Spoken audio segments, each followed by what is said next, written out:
ओम क्रीं क्रीं क्रीं ह्रीं ह्रीं ह्रीं हुम हुम हुम दक्षिणकालिके क्रीं क्रीं क्रीं ह्रीं ह्रीं ह्रीं हुम हुम हुम स्वाहा। माँ दक्षिणकालिके नमः। प्रसन्नो वरदो भव, प्रसन्नो वरदो भव, प्रसन्नो वरदो भव। सिद्ध साधक परिवार के इस चैनल में आपका स्वागत है। चैनल में गुप्त से गुप्त दुर्लभ साधनाएं चल रहे हैं। जानने योग्य बातों पर चर्चाएं भी होते आ रहे हैं। साथ ही साथ शक्तिशाली से अति तीव्र शक्तिशाली टोटके भी दिए जा रहे हैं। तो आज के इस साधना वाले कड़ी में हम पूर्ण चर्चा करने वाले हैं तथा पूर्ण साधना विधान देने वाले हैं भैरुंडा महाविद्येश्वरी तंत्र साधना के विषय में, ताकि आगे चलकर आप यह दिव्य साधना को सफलतापूर्वक संपन्न कर सकें और इसमें से उत्पन्न होने वाले लाभ को प्राप्त कर सकें। आप जानते हैं भैरुंडा तंत्र व्याख्या में आता है, भैरुंडा तंत्र ऐसी विशेष शक्तियों के स्वरूप की साधना है जो कि पूर्ण विधि विधान सहित साधक द्वारा साधना करने पर सिद्ध होती है और साधक जिस समय अपने विशेष कार्य के लिए जिस भैरुंडा शक्ति की विशेष साधना करता है वह उसमें समाहित होकर उसका कार्य पूर्ण कर देती हैं और इसमें कोई संशय का स्थान नहीं है। अलग अलग प्रकार के कार्यों के लिए अलग अलग शक्तियों का उपयोग आवश्यक है और यही भैरुंडा तंत्र की विशेषता भी है। भैरुंडा तंत्र की विशेष शक्तियां जो हैं वो है कामेश्वरी, महाविद्येश्वरी, भगमालिनी, नित्य क्लीनना, वन निवासिनी, शिवदूती, त्वरिता, कुल सुंदरी, नित्या, नील पताकिनी, विजया, सर्वमंगला, ज्वालामालिनी और विचित्रा है। इस प्रकार के 14 शक्तियां भैरुंडा शक्तियों कही जाती है और इनमें से प्रत्येक शक्ति का कार्य, साधना, प्रभाव, मंत्र अलग अलग हैं और ये प्रचंड शक्तियां नियमित पूर्ण साधना करने से ही साधक के वश में हो जाती है। फिर साधक स्वयं शक्तिपुंज बन जाता है। भैरुंड शक्तियों की साधना के लिए यह आवश्यक है कि साधक इनकी साधना बिना किसी को बताए करें, किसी भी रूप में मजाक में लेते हुए अथवा केवल आजमाने के लिए इसकी साधना नहीं करें और ना ही इसका प्रचार व्यंग के रूप में कहीं भी करें। शक्ति उसे ही प्राप्त होता है जो कि पूर्ण श्रद्धा से शक्ति को अपने भीतर समाहित करना चाहता है। अब बात करते हैं भैरुंडा महाविद्येश्वरी जी के साधना के विषय में। जब बुद्धि, ज्ञान और परिश्रम का संयोग नहीं बन पाता है तो कार्य सफल नहीं होते हैं। वाणी ऐसी होनी चाहिए जिससे कोई भी बात कहें वह पूर्ण रूप से प्रभावित हो जाए और कहने पर कार्य हो जाना चाहिए। साथ ही बुद्धि में इतनी तीव्रता होनी चाहिए कि दूसरों के विचारों को, भावों को भांप ले सकें और किस क्षण क्या करना है ऐसा होना चाहिए। जीवन में उन्नति शरीर बल के माध्यम से नहीं अपितु बुद्धि बल के माध्यम से ही प्राप्त की जा सके। और गुप्त भैरुंडा तंत्र में महाविद्येश्वरी साधना का विशेष स्थान है।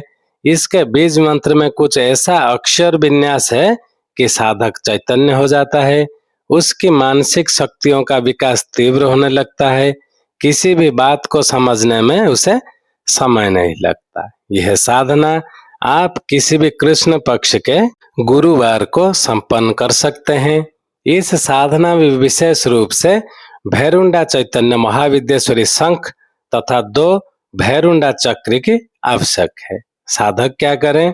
प्रातः सूर्योदय से पहले ही स्नान कर श्वेत वस्त्र धारण कर अपने पूजा स्थान में बीचों बीच सामने बाजोट पर एक श्वेत वस्त्र बिछाकर चावलों की ढेरी बनाकर उस पर भैरुंडा महाशंख को स्थापित करें और उसके दोनों ओर एक एक चक्र को स्थापित करें। इस साधना में विशेष बात यह है कि साधक अपने और पूजन सामग्री के बाजोट के चारों ओर श्वेत वस्त्र अथवा धोती इस प्रकार बांध दे जिससे कि एक कक्ष समान बन जाए और सर्वप्रथम सुगंधित अगरबत्ती और घी का दीपक जला दें। अब एक जल पात्र में थोड़ी केसर तथा चंदन डालकर दाहिने हाथ की उंगलियों से भूमि पर सब दिशाओं में छींटा मारें, फिर स्थान ग्रहण करें। अब स्थान पर बैठने के पश्चात भैरुंडा चक्र के बीच में कुमकुम से टीकी लगाएं तथा महाशंख के भीतर अष्टगंध, चावल तथा लौंग अर्पित करें।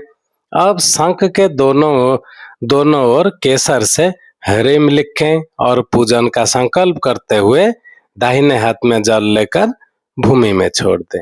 जो तीव्र भैरुंडा तंत्र के महाविद्येश्वरी देवी जी का मंत्र है वो ऐसा है: ओम ह्रीम फ्रेम सह नित्य क्लीन्ने मद द्रव्य स्वाहा। अब अपने हाथ में चावल के दाने लेकर एक मंत्र का जाप कर एक दिशा में चावल फेंक दें। इस प्रकार इस मंत्र का जाप 108 बार करना है। मंत्र जाप के पश्चात शंख में अर्पित किया हुआ अष्टगंध अपने कंठ में, दोनों कान पर, मस्तक पर, हृदय स्थान पर तथा दोनों बाहों पर लगाएं और देवी जी का ध्यान एवं आशीर्वाद की कामना करते हुए स्थान छोड़ें।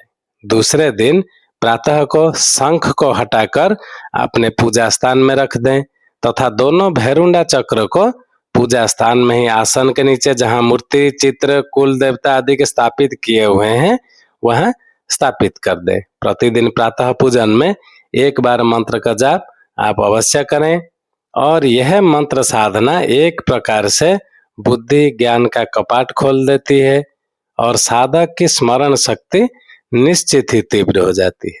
उसे अपने पर विशेष आत्मविश्वास आ जाता है। उसके सोचने समझने के ढंग ही बदल जाता है। प्रत्येक कार्य में हर दृष्टिकोण से सोचने समझने की क्षमता प्राप्त होते ही है। इसमें कोई भी संशय का स्थान नहीं है। जिनको यह दिव्य साधना को संपन्न करना हो, हमारा ईमेल आईडी दिया हुआ है, वो हमसे संपर्क कर सकते हैं। उनका पूर्ण मार्गदर्शन कर दिया जाएगा। साथ में साधना में व्यवहार में आने वाले सामग्रियां भी उनके पास पहुंचा दिए जाएंगे। चैनल को ज्यादा से ज्यादा सब्सक्राइब कर लें ताकि हमारे कहे हुए बातों का, दिए हुए मंत्रों का सम्मान भी बना रहे। आज के लिए इतना ही था। ओम क्रीम क्रीम क्रीम ह्रीम ह्रीम ह्रीम ओम ओम ओम दक्षिण कालिके क्रीम क्रीम क्रीम ह्रीम ह्रीम ह्रीम ओम ओम ओम स्वाहा। माँ दक्षिण कालिके नमः। प्रसन्न वरदो भव, प्रसन्न वरदो भव, प्रसन्न वरदो भव। जय सिद्ध साधक परिवार।